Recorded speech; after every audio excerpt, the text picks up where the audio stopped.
Hello मेरे प्यारे बच्चों, कैसे हाल आप सभी के। मस्त, तो हम भी जबरदस्त। कोई बात नहीं, अब चलता है तुम्हारा भौतिक विज्ञान, जो विज्ञान की किताब का दूसरा भाग है। और ये भौतिक विज्ञान का पहला पार्ट है, हमने बेसिक मैंने इसको पूरा करा दिया था, जिससे हमें फिजिक्स में बहुत हेल्प मिली थी कि फिजिक्स को हम कैसे कर सकते हैं, कैसे नहीं कर सकते। देखिए, बहुत सारी बातें हैं जो इसके बारे में जानकारी हमें लेनी चाहिए। जब हम फिजिक्स पढ़ते हैं तो हम डेफिनेशन के साथ साथ, मतलब परिभाषा के साथ साथ, एक तो इनके डाइवेशन करने पड़ते हैं, मतलब निगमन, मतलब क्या है उसको सिद्ध करना पड़ता है कि ये कैसे कैसे होते हैं। दूसरा, इसके साथ हमें करना पड़ता है आंकिक प्रश्न, जिसे हम न्यूमेरिकल बोलते हैं। ठीक है ना। आंकिक प्रश्नों को करना पड़ता है। आंकिक प्रश्न करने के लिए हमें सूत्रों की आवश्यकता पड़ती है, और वो बताते हैं जब आप पढ़ाते हैं, सभी टीचर्स हम भी पढ़ाते हैं, हम भी पढ़ाते हैं। बस इसमें आपको एक डिफरेंस मिलेगा हल्का सा। मैं जो भी टॉपिक पढ़ाऊंगा उसका जो भी सूत्र बनेगा उस पर एकदम आंकिक प्रश्न कर लेंगे। उससे क्या होता है बेटे, एक तो हमें एक ही सूत्र याद करना पड़ता है, और जब तीन पांच हम कर 5-6 सवाल या 7-8 सवाल हम कर लेते हैं तो उससे क्या होता है, हमें सूत्र याद हो जाता है और हमें प्रैक्टिस ज्यादा हो जाती है।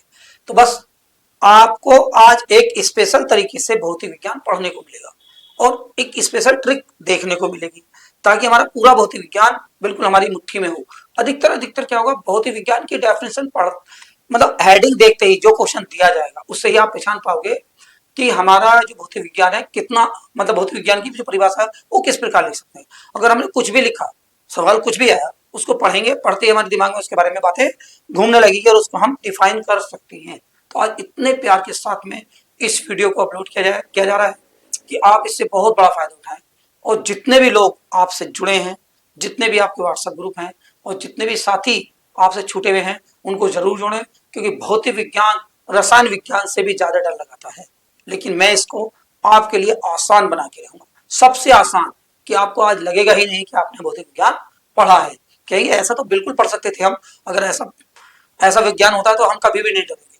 और हो सकता है 11वीं 12वीं में आप अपनी साइंस को ही मैथ दे, ताकि एडमिशन आपका साइंस साइड में ही हो जाए। तो ठीक है प्यारे बच्चों, चलते हैं आज पहले पार्ट के पहली तरफ, जिसका नाम है प्रकाश, परावर्तन और अपवर्तन, यानी प्रकाश का परावर्तन और अपवर्तन होना है। ठीक है ना, उसी के बारे में। अब देखिए, पहला पार्ट आपको दिखाई दे रहा है बोर्ड पे। तो प्रकाश का परावर्तन तथा अपवर्तन है।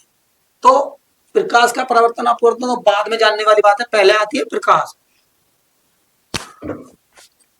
ये प्रकाश होता क्या है, तो पहले हेडिंग तो हम प्रकाश ही डालेंगे भाई, कि प्रकाश के बारे में अगर हमें पता नहीं चला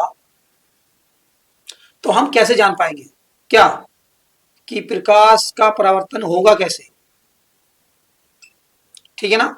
तो प्रकाश को जानना है। प्रकाश आप समझ में आओगे ना, जो दिखाई दे रहा है ये ऐसा नहीं, उजाले को बोलते हैं प्रकाश। ठीक है ना। और रात को अंधेरा, जो अंधेरा होता है उसे अंधेरा बोलते हैं। ठीक है ना। अब प्रकाश होता क्या है, देखिए मैं बता रहा ना, हम लिखते ही पहचान जाएंगे। प्रकाश यानी जैसे ही हम लाइट खोलेंगे, उजाला करेंगे, तो हमें सारी चीजें दिखाई देने लगेंगी। यानी प्रकाश एक ऐसी चीज है जिससे हमें वस्तु दिखाई देती है। ठीक है ना। अगर ये लाइटें बंद हो जाए, मैं दिखाई दूंगा? नहीं दिखाई दूंगा। और लाइटें खुल गई तो मैं दिखाई दे रहा हूं। ठीक है ना। तो इसका मतलब ये हुआ कि प्रकाश क्या है, एक ऐसी चीज है जो हमें वस्तु को दिखाती है। क्लियर, समझ में आई ना आपको? पता चल गया। सूरज निकलते ही तुम्हें साथ चारों तरफ का आसान से चमकने लगता है, प्यार से चमकने लगता है। और सूरज ढलने के बाद आपको बहुत मुश्किल होती है, अगर रोशनी नहीं हो तो बहुत ज्यादा डर भी लगता है। तो समझ में आ गया, यानी प्रकाश एक प्रकार का उजाला है, या एक ऐसी वस्तु है जिससे हमें क्या दिखाई देती है, वस्तु दिखाई देती है। दूसरी बात, जब भी प्रकाश खुलेगा, मतलब जब भी सूरज निकलेगा या लाइट जलाओगे, तो आपको थोड़ी सी गर्मी महसूस होगी। ठीक है ना। कहते हैं सर्दी और गर्मी में, और तापमान कितना बढ़ गया है, तो क्या होती है वहां पर गर्मी, तापमान बढ़ गया तो गर्मी, तापमान घट गया तो सर्दी हो जाती है। तो तापमान, तो इसका मतलब प्रकाश जो है एक प्रकार की ऊष्मा भी है, ऊष्मा से तो गर्मी लगती है। पर प्रकाश जब चलता है तो सब जगह फैला होता है, तो हमारे पास छोटा छोटा भाग आता है। तो छोटा छोटा यानी ऊष्मा का एक छोटा भाग है जो हमें वस्तु को दिखाने में सहायता करता है।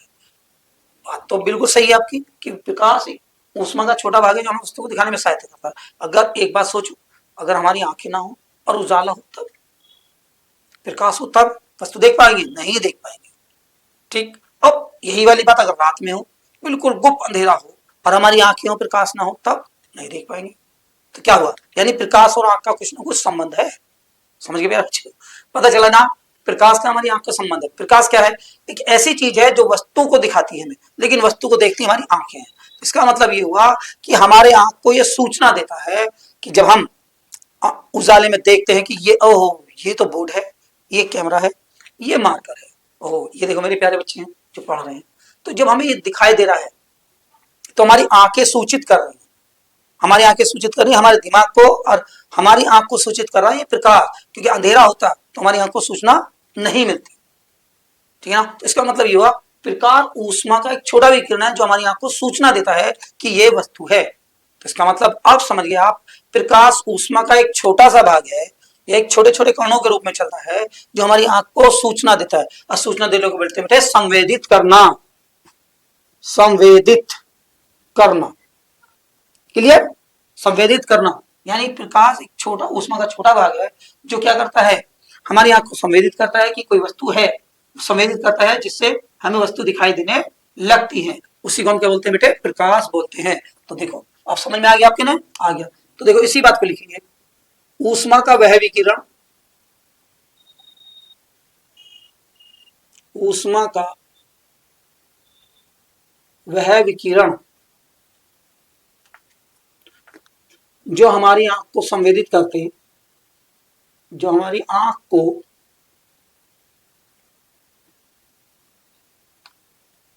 संवेदित करके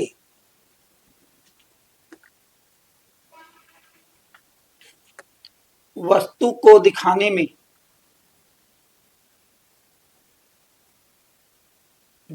मदद करता है,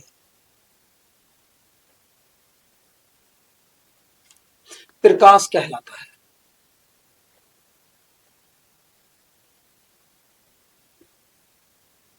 ठीक प्यारे बच्चों, ये तो बात हमें समझ में आती है। अब छोटी परिभाषा भी है, ऊष्मा का वह विकिरण, ऊष्मा का वह विकिरण जो हमारी आंख को संवेदित करता है प्रकाश कहलाता है। इतना सा लिख सकते हैं, बात हुई है। लेकिन हमें वस्तु दिखाई देती है इसलिए हमने ऐसा लिख दिया, क्लियर है। तो ऊष्मा समझ में, प्रकाश समझ में आ गया ना। ऊष्मा का विकिरण, क्योंकि गर्मी होती है, गर्मी से ही निकलता है प्रकाश। जब तक आग नहीं बलेगी, आग बलेगी तो उजाला होगा ना, और उजाला होगा तो गर्मी निकलेगी, ठीक है ना, उसी को बोला गया है ऊष्मा का वह विकिरण जो आंख को संवेदित करके वस्तु को दिखाने में मदद करता है, प्रकाश कहलाता है। तो बेटे अब प्रकाश के स्रोत, अगला हेडिंग आता है इसके, प्रकाश के स्रोत। क्या है बेटे अगला हेडिंग, प्रकाश के स्रोत। अब ये स्रोत क्या होते हैं, स्रोत, बेटे प्रकाश के स्रोत क्या होते हैं, स्रोत उन्हें कहते हैं जहां से जो वस्तु प्राप्त की जा सकती है, ठीक है ना। जैसे अब हम पेट्रोल लेना है, पेट्रोल कहाँ मिलेगा, हमारा पेट्रोल पंप पे, तो पेट्रोल का स्रोत जो है पेट्रोल पंप है हमारे लिए, लेकिन पेट्रोल वालों को कहां से मिलेगा, वो सरकार की एजेंसी से मिलेगा। सरकार को कहां से मिलेगा, हमारे खदानों से मिलेगा। तो हर की जहां से जो चीज प्राप्त करता है वो उसका स्रोत बनता जाता है, ठीक है ना। अभी देखो तुम्हें पेंसिल के लिए पैसे लाने कहां से लाओगे, पापा से, तो पैसों का स्रोत कौन बना, पापा, ठीक है ना। भूख लग रही है, खाना खाना है, खाना कौन देगा, मम्मी। बनाए जब तक मम्मी बना नहीं सकती तुम खा नहीं सकते, ठीक है ना, और डंडे और मारेंगे। तो समझ में आती है। तो जिससे जहां वस्तु प्राप्त करते हैं, जिससे जहां से जो वस्तु प्राप्त की जाती है वो उस वस्तु का स्रोत होता है।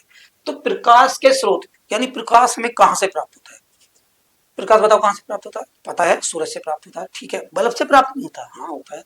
तो इसका मतलब ये हुआ प्रकाश के दो रूप हैं, एक तो प्राकृतिक स्रोत है, ठीक है ना, एक अप्राकृतिक स्रोत है, इसे कह सकते हैं हम कृत्रिम स्रोत। तो प्राकृतिक के दो स्रोत हैं, प्राकृतिक और कृत्रिम स्रोत। चलिए तो बेटे लिखते हैं,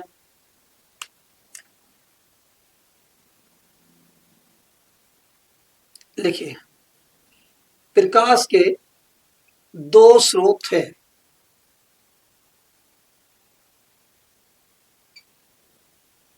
एक प्राकृतिक, एक क्या है आपका प्राकृतिक स्रोत, स्रोत जैसे सूर्य। दूसरा है कृत्रिम स्रोत, अप्राकृतिक भी कह सकते हैं, कृत्रिम।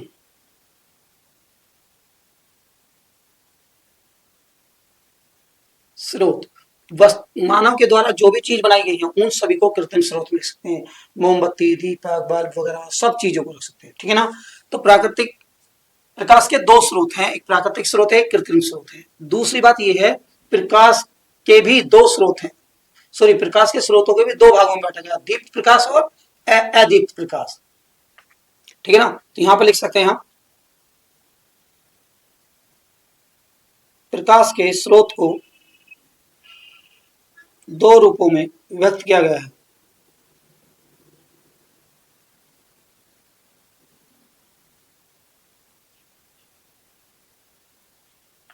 नंबर एक, दीप्त प्रकाश।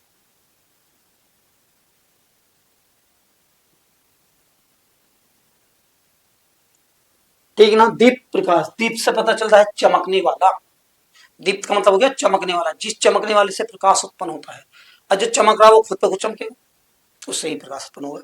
यानी ऐसा स्रोत जिसमें स्वयं का प्रकाश हो, दूसरे किसी प्रकाश की आवश्यकता नहीं होती, उसको बोलते हैं हम दीप्त प्रकाश। समझ में आ गई ना, तो लिखिए प्रकाश का वह स्रोत जिसमें स्वयं का प्रकाश होता है, प्रकाश का वह स्रोत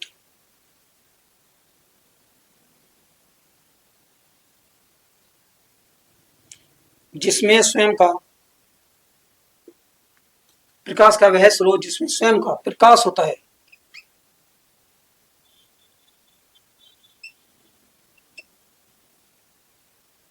स्वयं का प्रकाश होता है दीप्त स्रोत, दीप्त प्रकाश कहलाता है।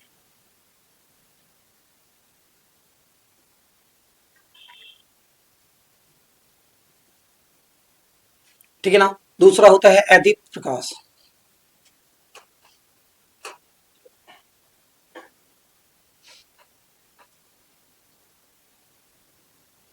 अदीप्त प्रकाश यानी प्रकाश का वह स्रोत जो दीप्त प्रकाश के द्वारा या दीप्त के प्रकाश से अपने को प्रकाश में करता है, दीप्त के प्रकाश के द्वारा उत्पन्न करता है, उसे क्या बोलते हैं बेटे, हम अदीप्त प्रकाश बोलते हैं।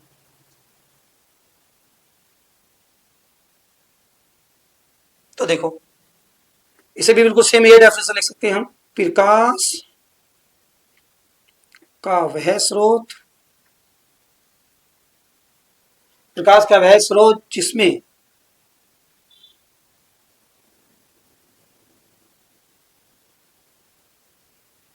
वह स्रोत जो, लिख दो, प्रकाश का वह स्रोत जो स्वयं प्रकाश उत्पन्न नहीं करता,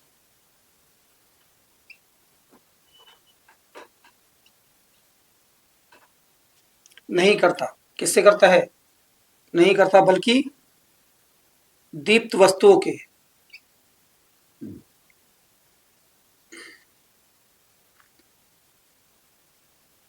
दीप्त वस्तुओं के प्रकाश से प्रकाश उत्पन्न करता है।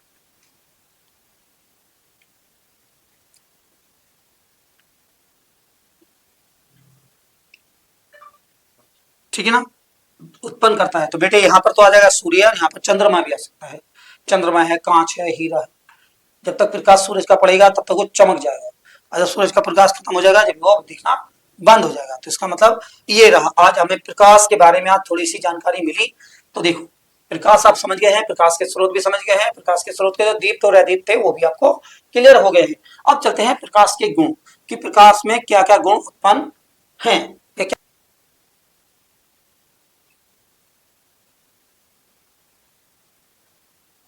देखिएगा बेटे, प्रकाश के निम्नलिखित गुण हैं।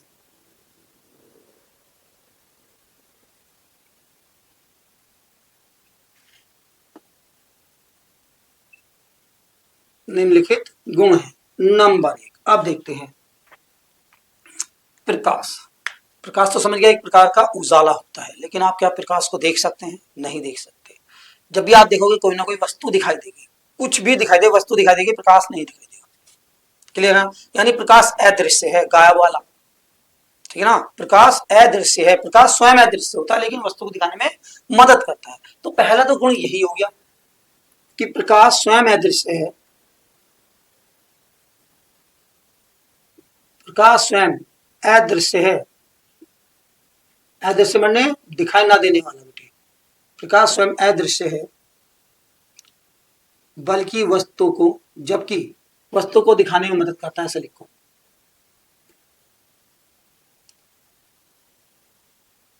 जबकि वस्तुओं को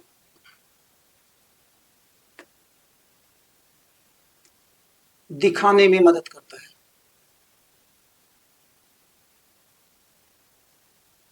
करता है। ठीक, अब नंबर 2, ये जो ना बिल्कुल सीधी रेखा में चलता है। अगर प्रकाश को देखें, सूरज से एकदम सीधा निकल के आता है और यहां से टकराने के बाद ही फैलता है। तो पहले तो ये एक बात समझे, बाद में सिखाएंगे। अभी पहले प्रकाश सीधी रेखा में चलता है, बिल्कुल सीधा, ठीक है ना। तो इसे लिख देते हैं, प्रकाश एक सरल रेखा में गमन करता है।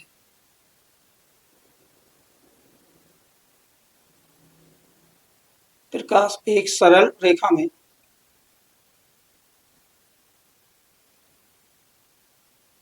गमन करता है। गमन करता है कैसे? देखो, आपके पास टॉर्च होगी, आप अगर ऐसे मारेंगे तो सीधा चला जाएगा दूर तक।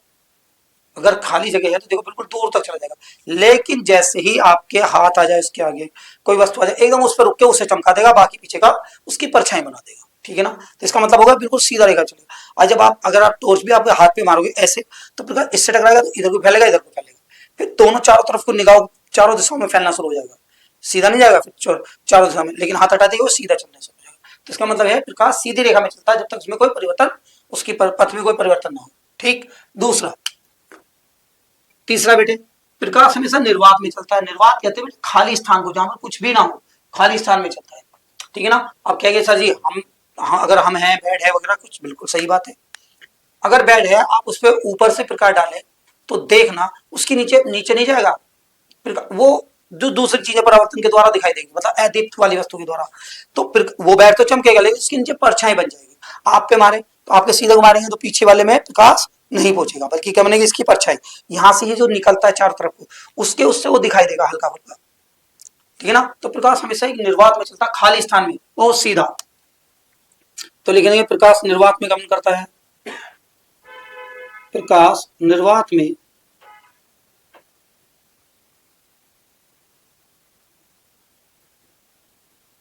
गमन करता है। और ये मोस्ट इंपोर्टेंट लाइन है बेटे, और निर्वात में प्रकाश की चाल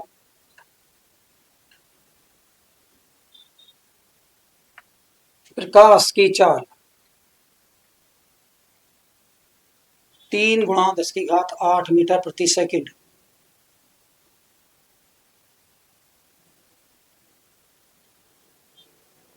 सेकंड होती है, ठीक है ना।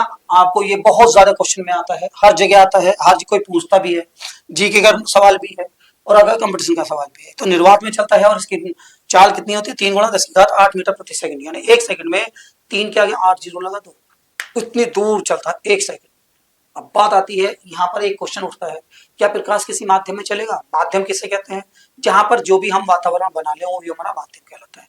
लाइक दैट, आप बिस्तर पे लेटे हैं, तो वो बिस्तर मतलब बिस्तर जो लेटने का माध्यम, आराम का, तो वो आरामदायक माध्यम हो गया। अब वही गाने बजा दें तो आप डांस करने लगो, और जो डांस कर रहे हो वो डांस का माध्यम है, मतलब एकदम उत्तेजक खुशी का माध्यम है। कहीं शादी ब्याह हो रही है तो वहां पर आप जाओगे बन ठन के, नए नए कपड़े पहन के, तो वो माध्यम आपका काय का है, नए सज संवरने का है। लेकिन अगर कहीं मातम हो तो वहां पर आप शांत स्वभाव में बिल्कुल सिंपल कपड़ों में जाएंगे, वो बिल्कुल शांति का माहौल बनेगा, ठीक है ना। तो जहां पर जो भी माध्यम बनता है, जो भी स्थिति बनती है, उसी को क्या बोलते हैं, हम माध्यम बोलते हैं। क्या हो रहा है?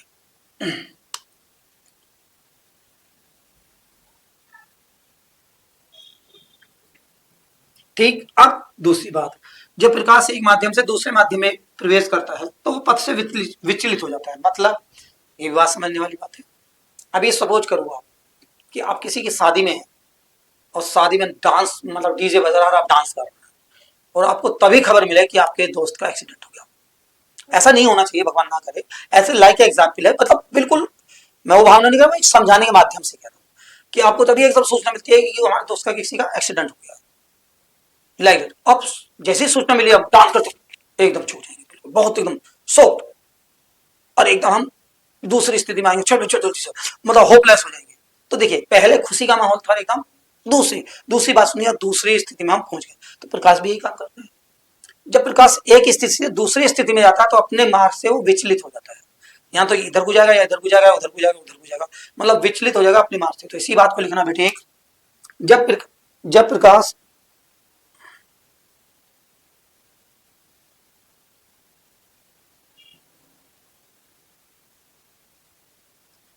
एक माध्यम से दूसरे माध्यम में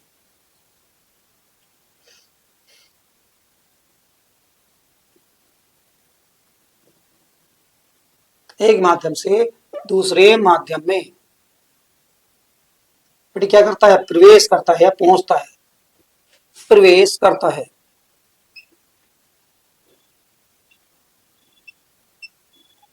तो वह अपने पथ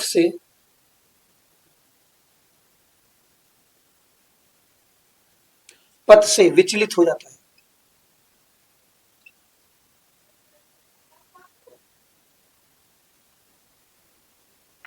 ठीक है ना, अपने पथ से विचलित हो जाता है। तो ये रहे आपके प्रकाश के गुण। अब आती है बेटे प्रकाश। जो प्रकाश है तो हम प्रकाश को बोलते हैं प्रकाश की किरण, यानी अब ये क्या होता है, अगला हेडिंग आता बेटे आपका प्रकाश की किरण। ये प्रकाश की किरण क्या होता है, ठीक।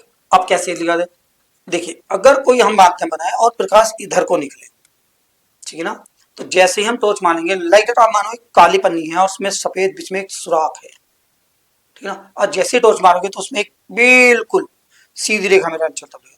यानी सीधी बात है, जो प्रकाश को पारदर्शी माध्यम से गुजारा जाता है तो एक सरल रेखा में गमन करता है, और उस सरल रेखा की गमन का जो पथ होता है, मतलब जो रास्ता होता है जहां कुछ चलता है, उसको हम बोलते हैं प्रकाश की किरण। अभी बहुत सारी होती है, जब हमारे पास होती है तो बहुत सारी हो जाती है, तो उसको बोलते हैं किरण पुंज। पुंज का मतलब है समूह, एक साथ बहुत सारे इकट्ठा होना, समूह कहलाता है, ठीक है ना। तो इसी बात को लिखेंगे बेटे, जब प्रकाश किसी पारदर्शी माध्यम में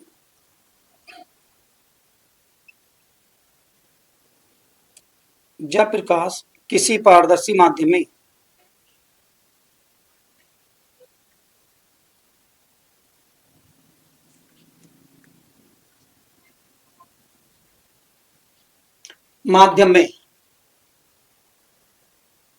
जब प्रकाश किसी पारदर्शी माध्यम में सरल रेखा में गमन करता है, सरल रेखा में गमन करता है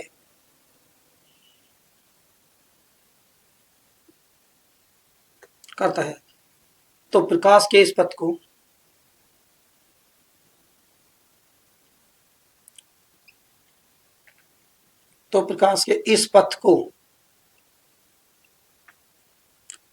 प्रकाश किरण कहते हैं।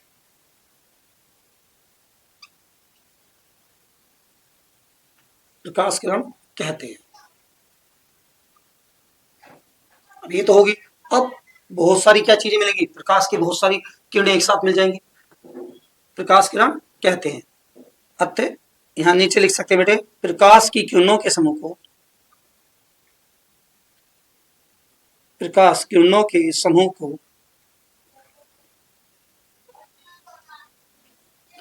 प्रकाश पुंज कहा जाता है।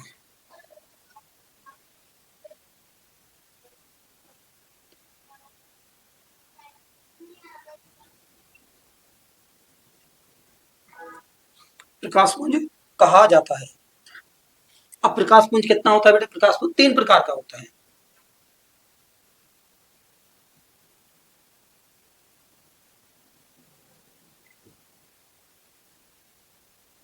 प्रकाश पुंज 3 प्रकार का होता है,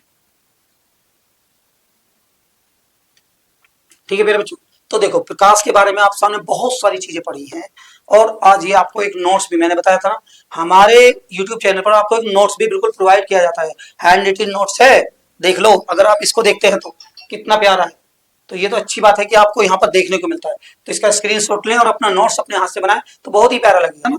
प्रकाश किरण पुंज या प्रकाश पुंज, हैंडी डाल देते हैं, पुंज, यह 3 प्रकार का होता है।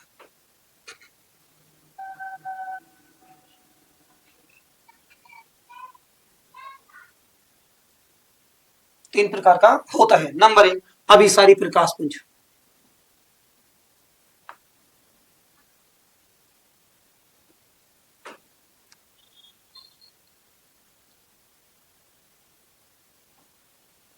अभिसारी प्रकाश पुंज,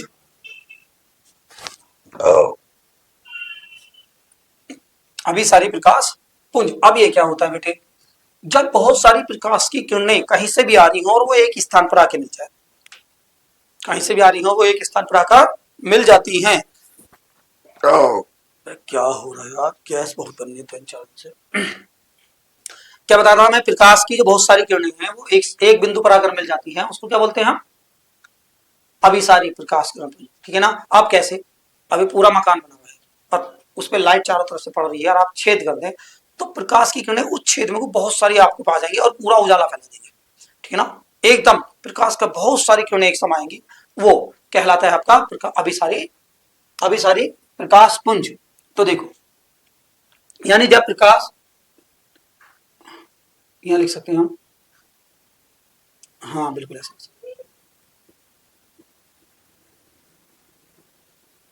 यानी जब प्रकाश की सभी किरणें, प्रकाश की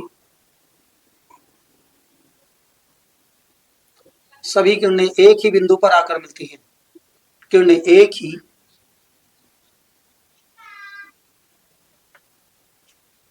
बिंदु पर आकर मिलती हैं,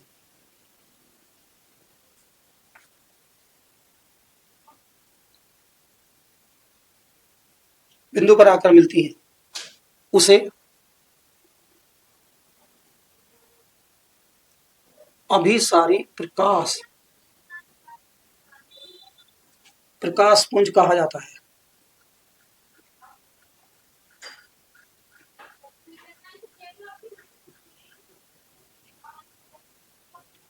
ठीक है ना।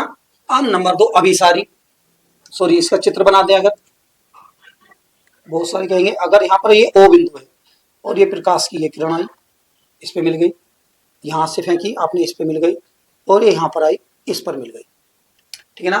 तो इसको बोलेंगे हम अभिसारी। अब दूसरा बोलते हैं नंबर 2 अपसारी। अपसारी प्रकाश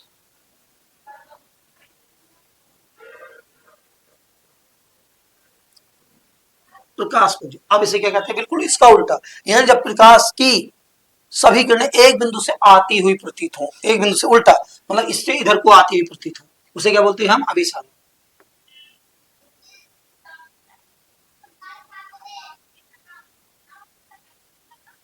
तो जब प्रकाश की सभी किरणें, जब प्रकाश की सभी किरणें एक ही बिंदु से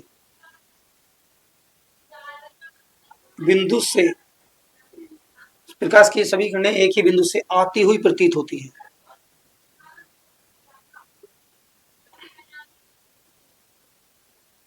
आती हुई प्रतीत होती है, आती हुई प्रतीत होती है, उसे उस प्रकाश पुंज को क्या कहते हैं बेटे, अपसारी।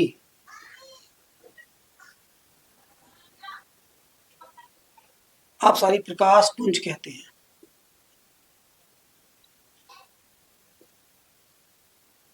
पुंज कहते हैं, इसको ऐसे लिख सकते हैं, बिल्कुल सेम ये वाला चित्र बनाएंगे। अब तीर के निशान उल्टे बना दो,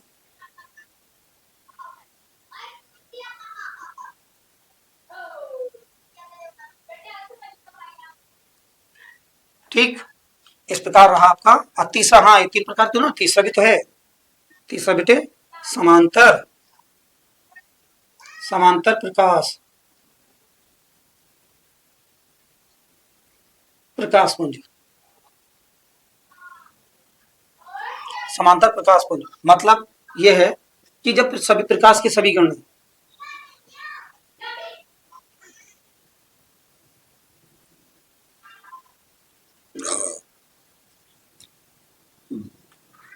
प्रकाश की सभी किरणें जब प्रकाश की सभी किरणें एक दूसरी किरणों के समान, एक दूसरी किरणों के समांतर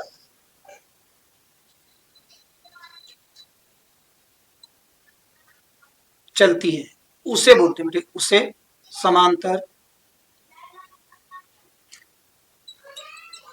प्रकाश पुंज कहते हैं।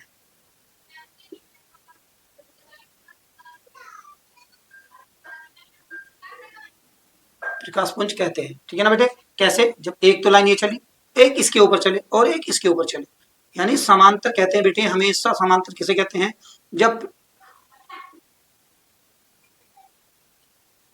जब लाइनें तो चल आगे बढ़ती रहें लेकिन ये कहीं भी आके ना मिले तो उसको क्या बोलते हैं बेटा, समांतर बोलते हैं। देखो इसको ऐसे बढ़ाते चलाओ और इसको भी आगे बढ़ाते चले जाओ, इधर को आगे निकल जाए, को पीछे निकल जाए, लेकिन कभी भी ना तो इधर मिल सकती है ना इधर मिल सकती है, एक दूसरे से चलती रहेंगी।